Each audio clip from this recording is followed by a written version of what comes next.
Combustível mais caro, reajuste chega nas bombas e motoristas reclamam. E você vai ver também. Moradores tentam superar a tragédia em escola de Alexânia. Operação para retirar caminhão que invadiu casa em Lusiânia. Chuva provoca estragos em Brasília. A preocupação com a dengue agora no período chuvoso. O Jornal Anhanguera, segunda edição, está no ar.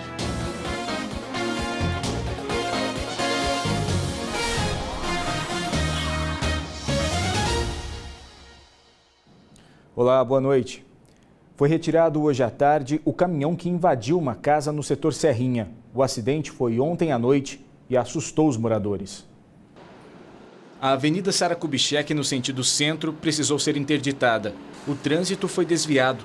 Na calçada ainda estão as marcas do acidente. Um guincho arrastou o caminhão que estava no quintal da casa. O acidente foi ontem à noite. Chovia forte.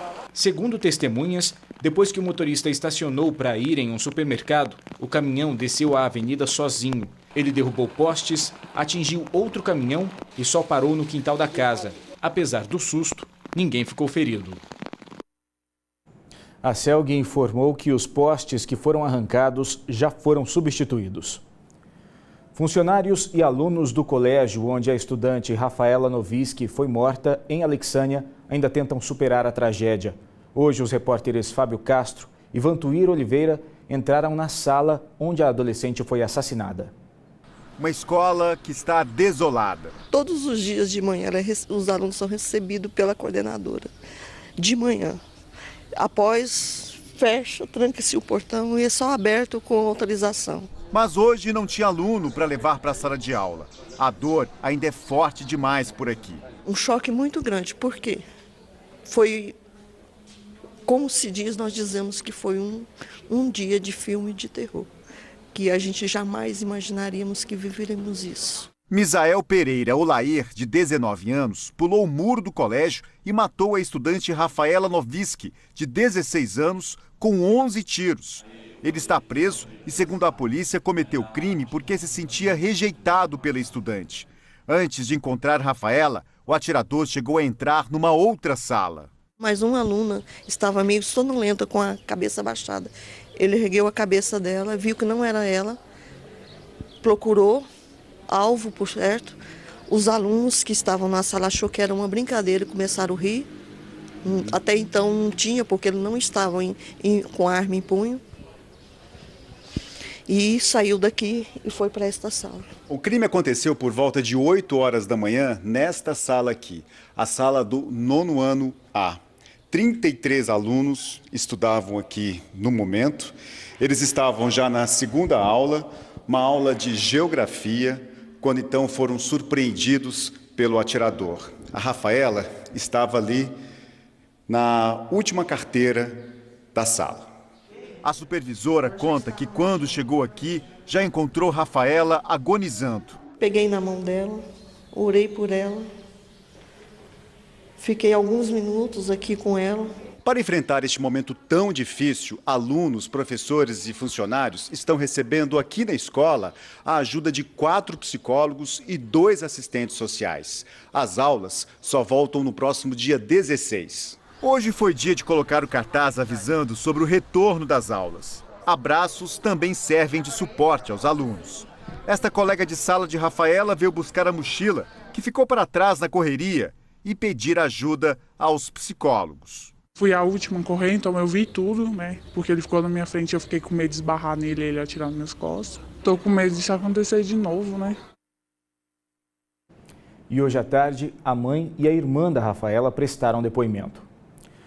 Pausa para o intervalo e a seguir a gente mostra que ainda não foram identificados os corpos dos 3 homens mortos ontem à noite durante o confronto com a polícia. E ainda, o combustível já está mais caro nas bombas. E os detalhes eu te mostro já já. 7 horas, 13 minutos. Fique com a gente.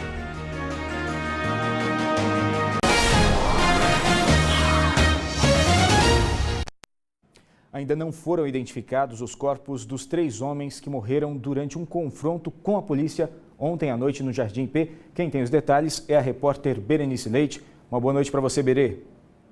Boa noite, Liardi, a todos que nos acompanham. Olha, os corpos foram levados para o IML de Formosa e até agora ninguém da família esteve por lá para fazer o reconhecimento. O que está dificultando essa identificação é porque nenhum deles estava com o documento. Lembrando que os 3 foram mortos ontem à noite e, de acordo com a polícia, eles fizeram uma família refém numa casa lá no Jardim IP. Os policiais foram avisados e, quando chegaram lá, outros 2 criminosos conseguiram fugir e esses 3 morreram no confronto com a PM. Os corpos devem continuar lá em Formosa até que seja feita a identificação. Caso isso não aconteça, eles podem ser enterrados como indigentes. Giliardi. Berenice, obrigado pelas informações. Boa noite para você. E quem foi abastecer hoje já encontrou o combustível mais caro. O reajuste, é claro, não agradou os motoristas. R$ 4,03, R$ 4,06, R$ 4,19. Esses são os novos valores da gasolina que os motoristas estão encontrando na hora de abastecer em Lusiânia. O preço está caro, infelizmente, né? É complicado, né? Pesa no bolso da gente. Salário baixo, então... Até semana passada, o litro da gasolina custava em média R$ 3,89. Já tinha gente achando caro. Agora então... Já tá pesando no bolso, né? Pesando já. Uma notícia não muito boa de se ouvir, né? Com certeza, não muito boa. Os aumentos foram de 2,3% para a gasolina e 1,9% para o diesel nas refinarias. Faz as contas aí. Quanto você vai gastar a mais por mês? Uns 60, 70 reais a mais. A média que eu pago. Isso para você vai pesar. Vai pesar muito.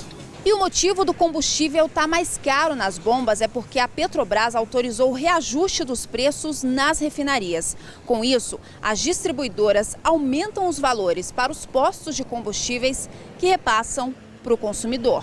Segundo a Petrobras, isso tudo está acontecendo por causa de reajustes do petróleo no mercado internacional. Em um mês, o preço da gasolina nas refinarias aumentou mais de 9%. Diante dessa nova realidade, seu Santino já está sabendo o que fazer. É usar a moto agora, né? Deixar o carro só para sair com a família em período de chuva. E com essa nova política de preços adotada pela Petrobras, é necessário ficar atento. Mensalmente, os preços podem ser reajustados. Em instantes, no DF, temporal provoca estragos e muitos transtornos. E ainda, com o período chuvoso, tem alerta para dengue do tipo 2. Agora, 7h18, a gente volta já.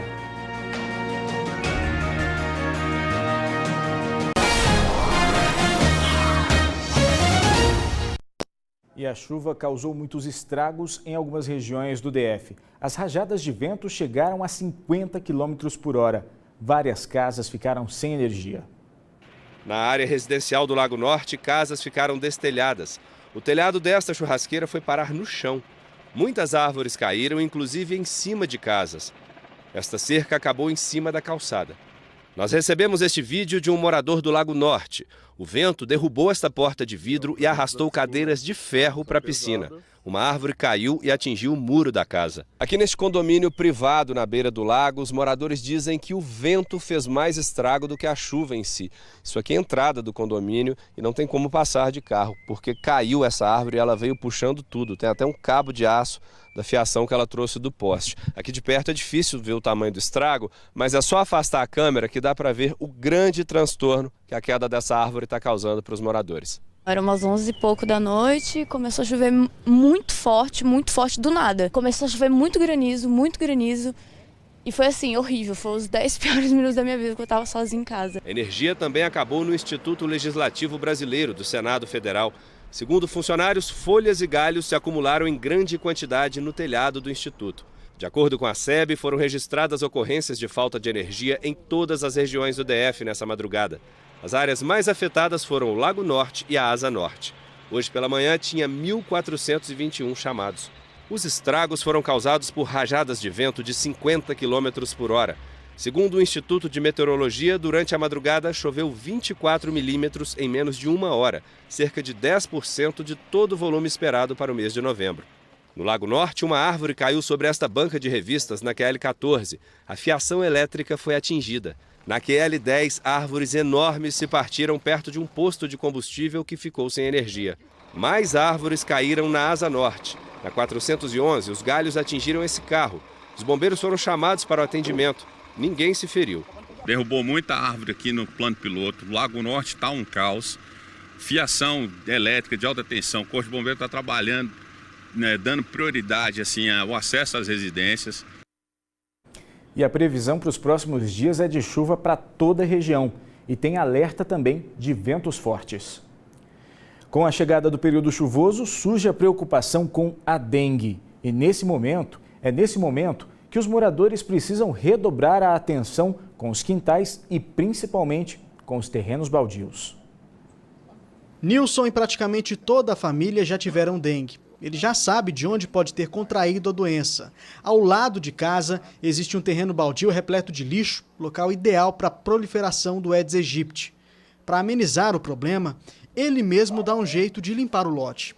É um problema que não quer passar mais, porque a doença não é brincadeira não, a doença mata, né? E ela causa muita dor no corpo, dói demais.